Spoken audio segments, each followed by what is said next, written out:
Hello friends, સ્વાગત છે તમારું શેફ એસ્ટીઝ કિચન ગુજરાતીમાં। આજે આપણે બહુ જ મસ્ત વટવાળી મરચાં રાયતા મરચાંની રેસીપી એકદમ મસ્ત ટીપ અને ટ્રિક સાથે જણાવીશ। તો અહીંયા મેં 400 ગ્રામ જેટલા આવી રીતના મરચાં લઈ લીધેલા છે। આ મરચાં ખાસ તીખા નથી હોતા, ઓછા તીખા હોય છે। તો આપણે લઈ લેવાના છે, ધોઈ અને સારી રીતના મેં પ્લેટમાં લઈ લીધેલા છે। તો પહેલાં આપણે કટ કરવાના જાણી લઈશું અને બહુ જ મસ્ત ટ્રીક છે, એનાથી તમારા મરચાં એકદમ ચીકણા નહીં બને, લાંબો સમય સુધી બહુ જ સરસ રહેશે। તો આપણે આવી રીતના લાંબા લાંબા મરચાં કાપી લઈશું। મરચાં કાપવાની ટિપ્સ છે, અહીંયા આપણે બી બિલકુલ અલગ નથી કરવાના। લાંબા લાંબા આવી રીતના મરચાં ખૂબ જ લાંબા હોય તો 2 પાર્ટમાં આવી રીતના કાપી લઈશું, અથવા તો તમે લાંબા લાંબા પણ રાખી શકો છો। જો આવી રીતના એવી જ રીતના બધા જ મરચાં કટ કરી અને રાખી દઈશું આપણે। આ મરચાં ટેસ્ટમાં બહુ જ સરસ બને છે અને સ્પેશિયલ વઢવાણી સ્ટાઇલ હું તમને જણાવીશ, અહીંયા અલગ રીતના રેસીપી જણાવીશ। તો રેસીપી સારી લાગે, કંઈક શીખવા મળે તો બિલકુલથી વિડીયોને લાઇક કરી દેજો।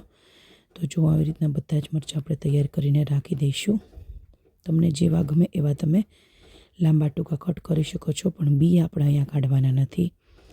તો બધા જ મરચાં એવી રીતના તૈયાર કરી લઈએ આપણે, બધા જ સુધારી લઈશું અને એક પ્લેટમાં એડ કરી દઈશું। હવે એની અંદર આપણે હળદર મીઠું એડ કરી દઈશું અને 1-1.5 કલાક રાખી દઈશું મરચાંને એમને।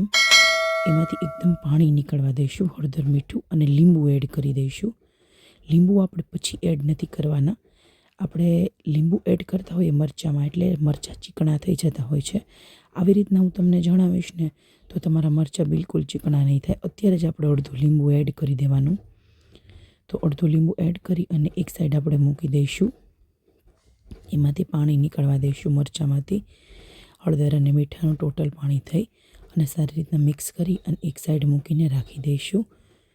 આ મરચાં વિન્ટર સ્પેશિયલ તમે શિયાળામાં બહુ જ સરસ લાગે છે અને અત્યારે વધારે સારા શાકભાજી આવતા હોય છે, તો તમે સ્ટોર કરી અને ફ્રીજમાં આરામથી 2-4 મહિના મૂકી શકો છો। આરામથી સરસ રહેશે આ મરચાં। જો આવી રીતના હવે આપણે આની અંદર પાણી આને નીકળવા દઈશું। તો આપણે રાહ જોઈએ 1 કલાક પછી। તો જો આવી રીતના પાણી એકદમ નીકળી ગયું છે। હવે પાણી આપણે અલગ કરી દઈશું, એક આપણે આવું વાસણ લઈ લઈશું અને એની અંદર બધા જ મરચાં એડ કરી દઈશું ચાયણીમાં અને હવે 1 કલાક આપણે સુકાવા દેવાના છે મરચાંને, એટલે એકદમ સરસ કોરા થઈ જવા જોઈએ। હવે જે બધું પાણી નીકળી ગયું કાઢી લઈશું અને મરચાં એકદમ કોરા કરી દઈશું। ફ્રેન્ડ્સ, અહીંયા આ મરચાંમાં વઘાર કરવાની જ ખૂબી છે, હું તમને અલગ રીતના જણાવીશ। બહુ જ ટેસ્ટમાં મસ્ત લાગ્યા હતા અને હું 4થી વાર મરચાં બનાવું છું અને રેસીપી તમારી સાથે શેર કરું છું। પહેલાં મેં રેસીપી બનાવી અને ટ્રાય કરી, બહુ જ સરસ બની, પછી તમારી સાથે શેર કરેલી છે। તો જો એકદમ મસ્ત કોરા અહીંયા મરચાં થઈ ગયા છે। 1-8 કલાક પછી અહીંયા આપણે મેથીના કોરિયા લઈશું। 400 ગ્રામ મરચાંની અંદર આપણે 10 રૂપિયાના મેથીના કોરિયા, 10 રૂપિયાના રાઈના કોરિયા સ્ટોર ઉપરથી જઈને તમે લઈ શકો છો। 10 રૂપિયાના મેથીના કોરિયા એટલે 4 ચમચી જેટલા થાય છે। એ બધું આપણે એક મોટા વાસણની અંદર એડ કરી દઈએ અને પ્લસ મોડ ઉપર થોડું આપણે એને ક્રશ કરી લઈશું, ખૂબ જ ઓછા પ્રમાણમાં ક્રશ કરી લઈશું, ખૂબ જ ઓછા ટાઈમ માટે।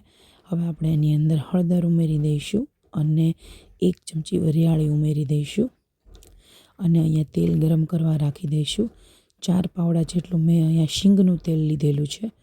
તો મીઠું ઉમેરી દઈએ 1 ચમચી, મીઠું પહેલાં આપણે મરચાંમાં ઉમેરેલું છે એટલે ખૂબ જ ઓછા પ્રમાણમાં ઉમેરીશું। હવે હિંગ ઉમેરી દઈએ અને આની અંદર ગરમા ગરમ જ એડ કરી અને ફટાફટ એ ડીશ ઢાંકી અને 5 મિનિટ રાખી દેવાનું છે। આવું કરવાથી વઘાર બહુ જ સરસ રહે છે। 5 મિનિટ પછી ખોલશું અને બધું મિક્સ કરી દઈશું। આવી રીતના તમે મરચાં એકવાર બિલકુલથી ટ્રાય કરજો, તમે વારંવાર બનાવવાનું પસંદ કરશો, એટલા સરસ મરચાં બનીને તૈયાર થઈ જશે। તો પહેલાં બધો જ મસાલો સારી રીતના મિક્સ કરી લઈએ। બધો મસાલો મિક્સ થઈ જાય એટલે બધા મરચાંની અંદર એડ કરી દઈશું અને મરચાં પણ સારી રીતના મિક્સ કરી લઈએ। બહુ જ મસ્ત એવા મરચાં આપણા ફ્રેન્ડ્સ મિક્સ કરી અને બનીને તૈયાર થઈ ગયા છે। તો તમે બીજા દિવસે આનો ઉપયોગ કરી શકો છો ખાવા માટે। પહેલા દિવસે થોડા મેથી અને રાઈના કોરિયા કડવા લાગતા હોય છે, તો મરચાંને આપણે 1 દિવસ બરણીમાં કન્ટેનરમાં લીડ પેક કન્ટેનર લઈ અને બહાર જ રહેવા દેવાના છે। બીજા દિવસે તમે ફ્રીજમાં સ્ટોર કરી શકો છો અને આરામથી આનો 2-4 મહિના સુધી ઉપયોગ કરી શકો છો। જો સારી રીતના આવી રીતના મિક્સ કરી લઈએ અને કન્ટેનરમાં ભરી દઈશું. તો એકદમ મસ્ત રાયતા મરચાંની રેસીપી ફ્રેન્ડ્સ બનીને તૈયાર થઈ ગઈ છે. ટેસ્ટમાં બેસ્ટ એવા, એકદમ ચીકણા નથી બન્યા અને લીંબુ આપણે બિલકુલ એડ નથી કર્યું આમાં. તો રેસીપી કેવી લાગી મને કોમેન્ટ બોક્સમાં જરૂરથી જણાવજો અને વિડીયો લાઇક કરવાનું બિલકુલ ના ભૂલતા. મેં અહીંયા લીડ કન્ટેનર એટલે કે એકદમ પેક થઈ જાય કન્ટેનર એવી બરણીનો ઉપયોગ કરેલો છે. તો બરણી સરસ ધોઈ લીધેલી હતી, તડકે તપાવી દીધી હતી, પછી આપણે એને ઉપયોગમાં લઈશું. તો 400 ગ્રામ મરચાંમાંથી મારે 2 આખી બરણી ભરાય છે અહીંયા અને વાટકામાં થોડા મરચાં રહે છે એટલા મરચાં બન્યા છે.